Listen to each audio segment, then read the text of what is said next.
Okay, hey everyone, welcome to your Secure Privacy and Security segment. I'm Anna Berry with Alain Ghiai, the CEO of Secure Private Data.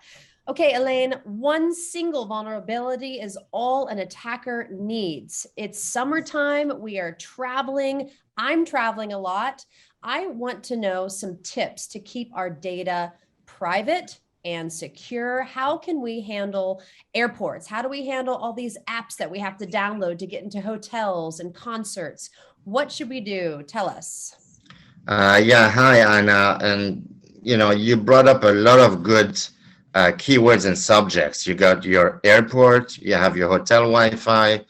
We're always in communication, whether we're working while we travel or we're on vacation. We always use email. We surf the net tremendously on our mobile devices mostly. And yeah, everybody's traveling now. I mean, airlines don't even have enough employees. They have to cancel thousands of flights. So it's going to be a chaotic summer, and we'll have, I'm sure, more than one segment about that. So I go back to my typical first 3 to 5 tips. So when it comes to, you need to have a secure connection. You need to have an encrypted email when you send personal information, which also includes travel dates, etc.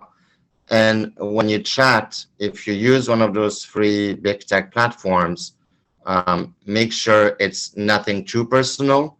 So don't send over the copy of your boarding pass and tickets. I mean, people do that like nonstop. Hotel reservations, right? So that's important because the hackers are salivating this summer because there's going to be a ton of data from travelers. So you have health records. To go back to the US, you still need to have some kind of test, negative test. That means that these tests are being sent via email, they're scanned, and they're sent over WhatsApp or, these big tech email, which basically data mine the heck out of you. So you're also handing them your medical information. So first thing first, if you use a mobile device, by now we have 5G.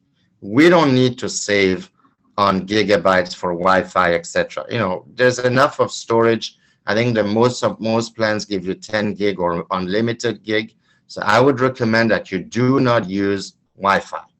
The reason is because even if there's a so-called secure Wi-Fi, like in a hotel or something, it's not the kind of security that we would think of. So any hacker can just break through that.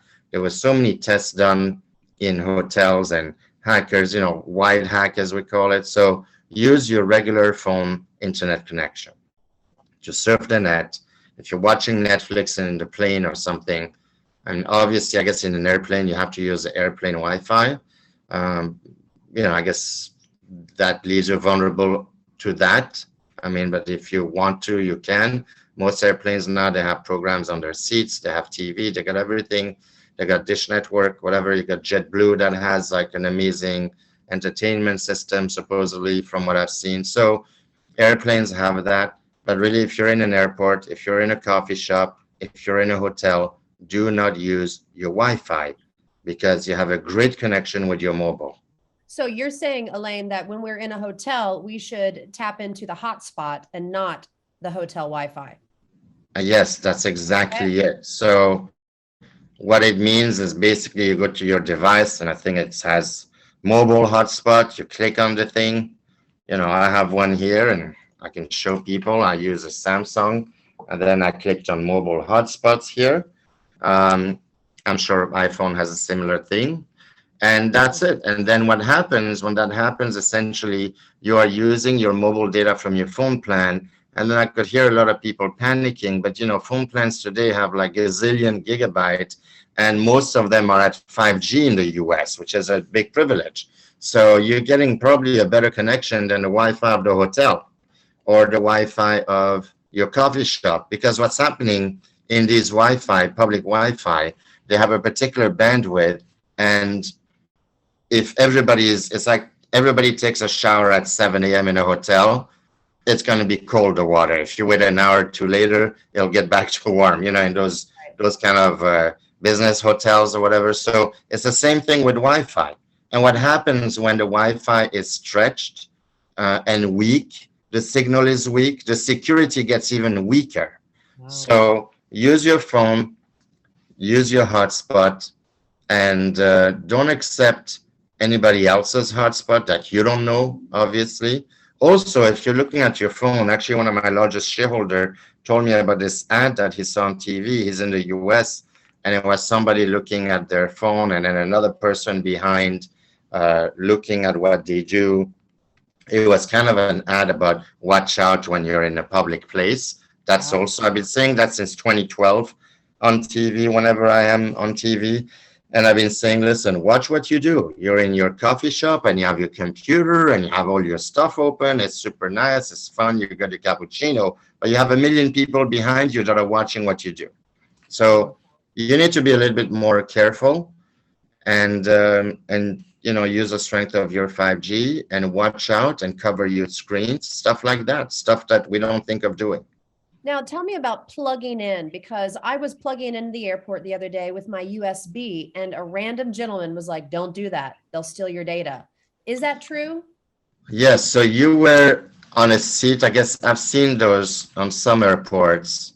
So if the seat has the USB, you were plugging in electrical, right? And it was charging through the USB. Mm-hmm. I mean, even me, I'm a bit paranoid, but I think that maybe a little bit far-fetched, but it could happen because the seat acts as an electrical outlet. And it's a lot easier to do USB than these 110 or 220 volt. However, it's good advice. But if you don't have a choice and you need to charge your phone, charge it from the USB from the seat. It's essentially an electrical plug. That's it, with a transformer, so you don't get 110 volt in your thing from your USB. So no, I don't think the seat is stealing your data. I would be much more worried about your Wi-Fi and somebody snooping around. If somebody gives you a USB, now that you mentioned USB, don't plug in a USB key on other devices. Some people say, hey, can you print this for me? It's on a USB. Don't do that because that could have malware in it. I mean, that's a whole other situation. It just reminded me of a story of somebody, one of the biggest, cyber specialists in the globe from Norway. He was telling this story that he was testing, and this company had the best systems in the world, the best awareness. But at the end, he's like, I have my plane ticket here. Can you just print it for me? He went to the assistant and they put that USB for a simple thing to print his ticket. And that was like a test, right? Obviously. So don't put USBs everywhere. But if you're charging your phone from a seat, it's okay. Okay. And recently I was in Las Vegas, and it seems that everything in Las Vegas has an app. Check in and check out from my hotel, going to see a concert. I think I downloaded 3 different apps in a day in Las Vegas. How could that pose me vulnerable? Okay, so first of all, it's going to drain your battery. So I don't use apps to check out. I'm old fashioned. I like to see, and you can send me an email with my stuff, but I'm a person, and it is, if you're in a hotel, now if you're in Vegas and they have 10,000 rooms and it will take you 4 hours to check out, I get it. A lot of time you can check out from the TV. So if you're in one of those hotels, check the TV. You can check out from the TV. You don't need to do it with your app and your phone. Now, if you need to download an app, I know on my system, it asks you if you want that app to be always on and permission to have access to some items that you may need to give it to, or only while the app is on. I think that's what it is. Like do you want to always grant access or only when the app is on? So always do that setting. If it gives you that option, only when the app is in use. I think Uber does that too. Only while app is in use, granted whatever access it needs. But then when you're done from the hotel or the convention, uninstall the app. Don't just delete. Complete uninstall. Because that way, it'll save you battery and processing power. And also, you're not running the danger of the app having had stored some of your metadata, for example. So if you have to, you have to.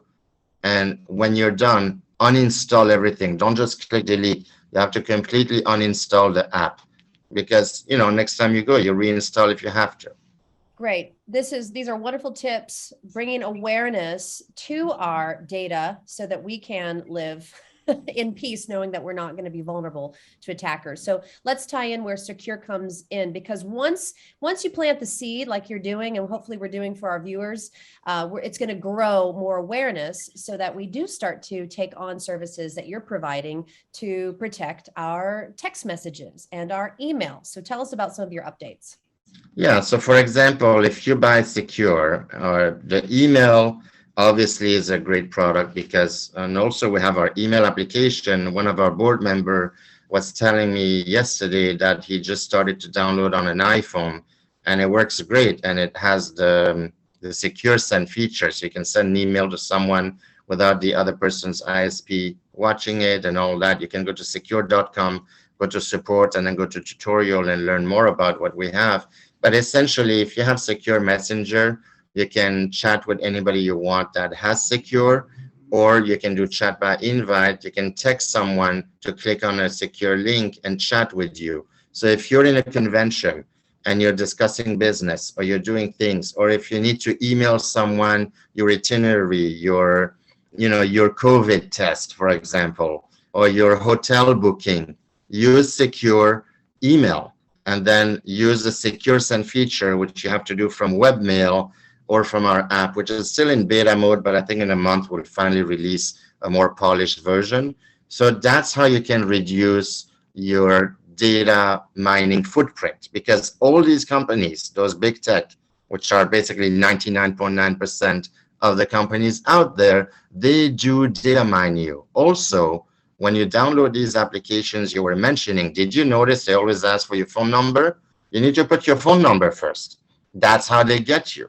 I mean, I was reading, there's a huge scandal going on with Telegram, where Telegram is handing over the data, which is basically all the phone numbers and everything, to any authority of all their users. And I know sometimes there's legitimate requests, but at the same time, you're scooped into that as well. And they have your medical record, your itinerary, your financial. So if you use Secure, the great way is that for the messenger, there's no phone number to be disclosed. We never ask for your phone number. You can chat with a secure person or an outsider. The secure mail is an amazing feature, especially for business services.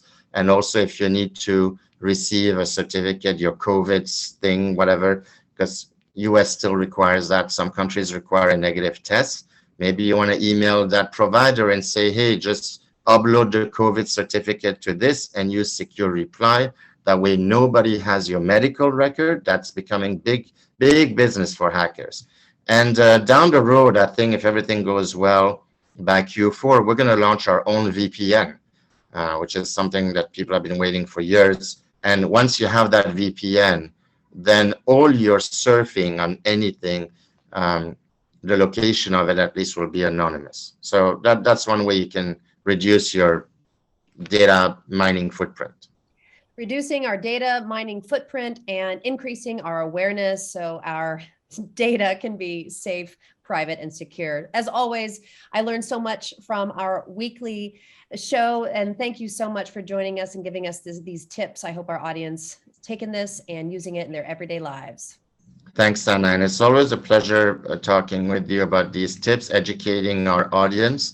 And I want to thank our audience for watching us on a weekly basis. Tell everybody, tell your friends. And also, as a reward, if you want to buy Secure, you can get a 15% discount by using promo code SECURE15. That's SEKUR15 when you go and purchase any of our solutions. Perfect. Thank you, Alain. We'll see you again next week. Thanks, Anna.